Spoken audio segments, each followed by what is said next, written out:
वो तारीख जो आज भी हिंदुस्तान की रगों में खौलता लहू दौड़ा देती है। 26 नवंबर 2008 और अब उस काली रात के एक बड़े गुनहगार तहव्वुर राणा को भारत लाया जा रहा है।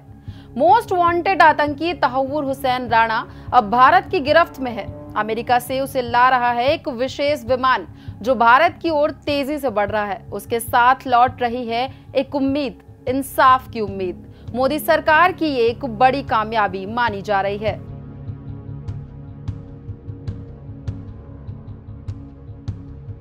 This extradition is a milestone and monumental triumph for our Prime Minister Narendra Modi ji's firm policy of zero tolerance against terrorism and zero tolerance against India's enemies. This is also a standing testimony to Prime Minister Modi ji's unswerving and iron-willed commitment and resolve to bring to justice and punish those terrorists and enemies of India who threatened and dared to attack Indian territory, Indian honor and our Indian people.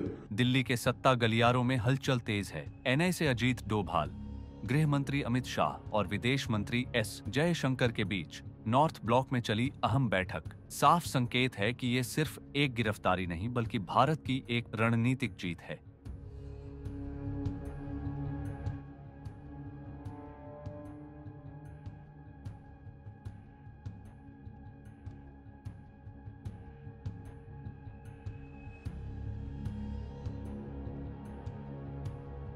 Rana के भारत पहुंचते ही उसे NIA की हिरासत में लिया जाएगा।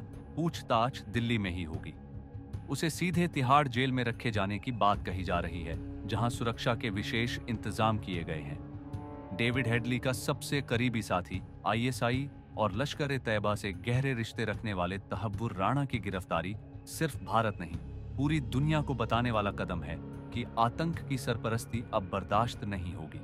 ये बात इससे भी जाहिर होती है कि पिछले कुछ दिनों में कनाडा से लेकर पाकिस्तान में अलग अलग तरीकों से आतंकियों का सफाया हो रहा है।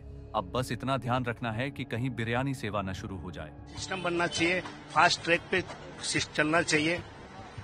कसाब के जैसे अंडा सेल में बिरयानी वगैरह नहीं जाना चाहिए। आ रहा है, हमारे दिल को उस दिन सुकून मिलेगा। मैंने उस दिन देखा हूँ कितने लोग मरे, त्योहार मनाने जा रहे थे, बकरीद का त्योहार था। कितने लोग बेघर हो गए, किनके माँ बाप गए, किसी का भाई गया, किसी का बहन गया। सरकार अपना काम कायदे से करे। मोदी जी से रिक्वेस्ट करता हूँ, राष्ट्रपति से रिक्वेस्ट करता हूँ, उनको मेरे हिसाब से 15 दिन के अंदर में दिया तो बहुत अच्छी बात है। 20 पब्लिक में दिया तो आज पाकिस्तान का आतंकवादी को डर पैदा होएगा। नहीं तो उनको मारना है या मरना है।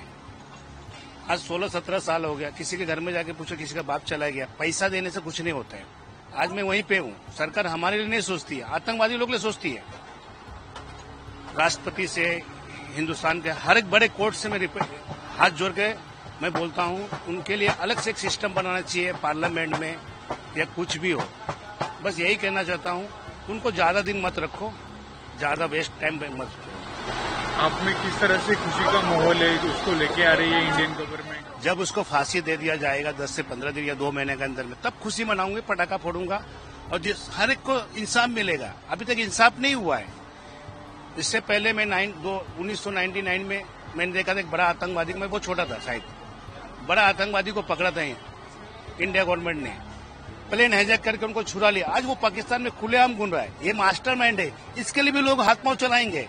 उसके पहले उसको मौत के घाट उतार दो। राणा से पूछताछ में खुल सकते हैं उन राजों के पन्ने जो आज भी बंद हैं। 26 नवंबर की साजिश किसने रची, आईएसआई की क्या भूमिका थी और किन किन चेहरों ने पर्दे के पीछे से उस दिन मौत का खेल खेला। और उधर पाकिस्तान की भी बेचैनी झलक रही है और वो वैश्विक समुदाय के सामने नंगा होने वाला है।